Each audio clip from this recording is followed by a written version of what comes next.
जो है 3 का पूरा का समाधान करेंगे। तो पहला देखिए है जैसे कि आप लोग के सटीक शब्दों को चुनकर रिक्त स्थानों की पूर्ति कीजिए। सटीक शब्द देखिए जी, इनसे लिखा हुआ यहाँ पे कि आदि वैदिक युग के इतिहास को जानने का प्रधान उपादान क्या है। देखिए जैन क्या है, अवस्था, महाकाव्य, महाकाव्य और ऋग्वेद। तो क्या है, ऋग्वेद। तो आप लोग ऋग्वेद में टिक कैसे लगा दीजिएगा, तो ऋग्वेद हो जाएगा। ये ऋग्वेद हो गया आपका आंसर।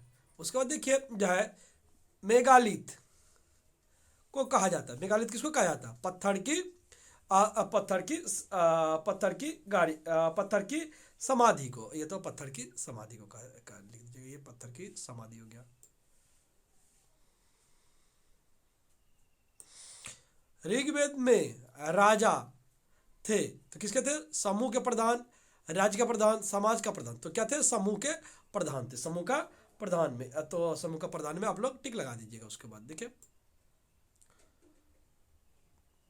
देखिए वैदिक समाज में परिवार के प्रधान थे। राजा, विस्पति, पिता थे। तो कौन थे? पिता होते थे। तो पिता को लगा दीजिएगा ऐसे करके।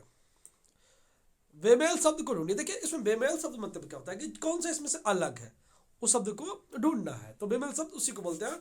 तो देखिए बेमेल शब्द इसमें देखेंगे हम लोग। तो जैसे कि है कि ऋग्वेद, महाकाव्य, सामवेद, अथर्ववेद। देखिए ये भी ऋग्वेद, सामवेद, अथर्ववेद, ये वेद का, और एक है यजुर्वेद। लेकिन ये क्या है? महाकाव्य। इसमें से अलग क्या है? महाकाव्य। तो इसमें महाकाव्य को आप लोग गोल गोल कर दीजिएगा, ढूंढ दीजिएगा।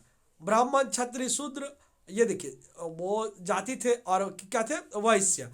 वैश्य नहीं देखे नरपति है, तो नरपति, इसमें नरपति अलग है, तो नरपति में लगा दीजिएगा।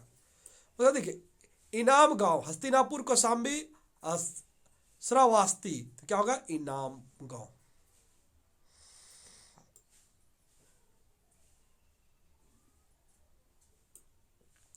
उषा, आदित्य, पृथ्वी, दुर्गा। ये क्या है? पृथ्वी, इसमें से अलग है। देखिए पृथ्वी। अब उसके बाद देखिए दिया गया है, देखिए यहां पे है कि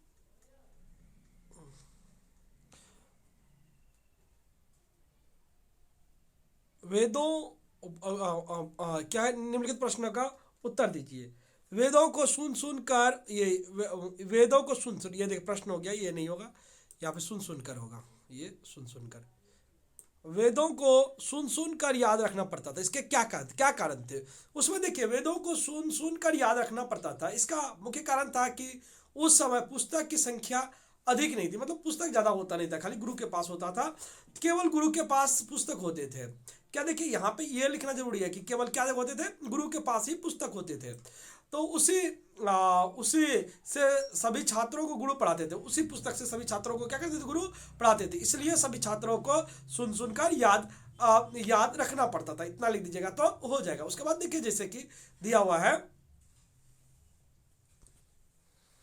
वैदिक समाज में समाज 4 भागों में क्यों बटा हुआ था? तो क्यों बटा हुआ था? देखिए वैदिक समाज 4 भागों में इसलिए बटा हुआ था क्योंकि उस समय जन्म के आधार पर ही पेशा निर्धारित किया का कार्य शुरू हुआ। मतलब पेशा जो जिस जाति में जन्म होता था उसी के अनुकूल कार्य करना पड़ता था। ऐसा अनुमान लगाया जाता है। देखिए ऐसा लगाया जाता है, अनुमान लगाया जाता है कि इससे ही जाति भेद की प्रथा शुरू हुई थी। ये जो मूल कारण था, इसी कारण से क्या होता है? जाति प्रथा जो शुरू हुआ था। ठीक है। पूजा पूजा ज्ञान, वेद पाठ इत्यादि ब्राह्मण करते थे। युद्ध करना और देखिए उसके बाद क्या था कि संपत्ति लूटना क्षत्रियों का कार्य था। कृषि और व्यापार वैश्य का कार्य था। वैश्य ये करते थे। और ये देखिए ब्राह्मण, क्षत्रिय, वैश्य का जो तीनों की सेवा शूद्र करते थे। अब देखिए दूसरा क्वेश्चन, देखिए 3.3 कि वैदिक युग में पढ़ाई लिखाई में गुरु और शिष्य का जो था संबंध कैसा था? इसे करना है हम लोग को। देखिए उत्तर और संबंध कैसा था? तो वैदिक साहित्य से ही युग शिक्षा व्यवस्था के बारे में पता चलता है। वैदिक देखिए वैदिक साहित्य ने इसी में शिक्षा व्यवस्था के बारे में पता चलता है कि शिक्षा व्यवस्था के प्रधान गुरुत्व मौखिक रूप से शिक्षा की बात होती थी। प्रधान गुरु क्या होते थे, गुरु होते थे वो प्रधान मौखिक रूप से गुरु एक भाग को पढ़कर उसके अर्थ को बताते, गुरु पढ़ लेते थे उसके बाद उसको बताते थे। छात्र उसे सुनकर क्या करते थे, आवृत्ति या याद करते थे। वो सुन लेते थे और उसको क्या करते थे, वो याद करते थे। वैदिक युग में शिक्षा के साथ उपाय न संपन्न देखा जाता था। कार्यक्रम के जरिए गुरु उस छात्र को शिष्य के रूप में स्वीकार करते थे। गुरु के पास रहकर छात्र शिक्षा ग्रहण करते थे। देखिए गुरु के पास रह करके उसको क्या करना पड़ता था, छात्र को शिक्षा ग्रहण करना होता था। उसके बाद देखिए क्या होता था कि गुरु के पास रह करके उसको शिक्षा ग्रहण करना होता था। देखिए गुरु के पास रह करके छात्रों को क्या करता था, शिक्षा ग्रहण करना पड़ता था।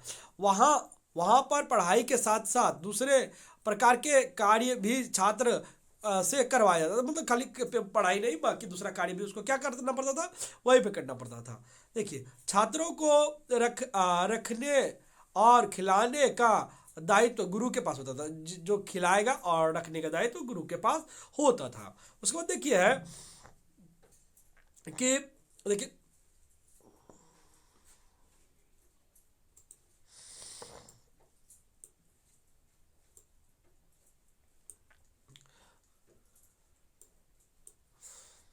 आदि वैदिक और परवर्ती वैदिक युग में नारी की अवस्था में कोई परिवर्तन आया था? अगर परिवर्तन हुआ था तो क्यों, मतलब परिवर्तन क्यों हुआ था? देखिए तो पहले हम लोग ऐसे लिख सकते हैं इसको। देखिए क्या होता था कि उत्तर आदि वैदिक समाज में बहुत सी स्त्रियां शिक्षा ग्रहण करती थी। इतना ही नहीं, सीमित में कुछ स्त्रियां जो थी योगदान देती थी। देखिए ऐसा कहा जाता है कि युद्ध में भी महिलाएं भाग लेती थी। ऋग्वेद में भी बाल विवाह का जिक्र नहीं होता नहीं है, मतलब ऋग्वेद में भी बाल विवाह का कोई जिक्र नहीं है। सती प्रथा का भी बातों का उल्लेख नहीं मिलता। याद में भी महिलाएं भाग लेती थी। मतलब याद नहीं होगा, युद्ध होगा। यहाँ पे यह क्या हो जाएगा, यहाँ पे युद्ध हो जाएगा। देखिए यहाँ पे युद्ध लिख दीजिएगा, यहाँ पे युद्ध, ये युद्ध हो जाएगा। यो हर्षों का ये दो संयोग, ये देखिए ये युद्ध हो जाएगा। ये याद नहीं रहेगा, ये आका की मात्रा नहीं होगा। युद्ध में भी महिलाएं भाग ले सकती थी। परवर्ती वैदिक में महिलाओं की स्थिति अच्छी नहीं थी।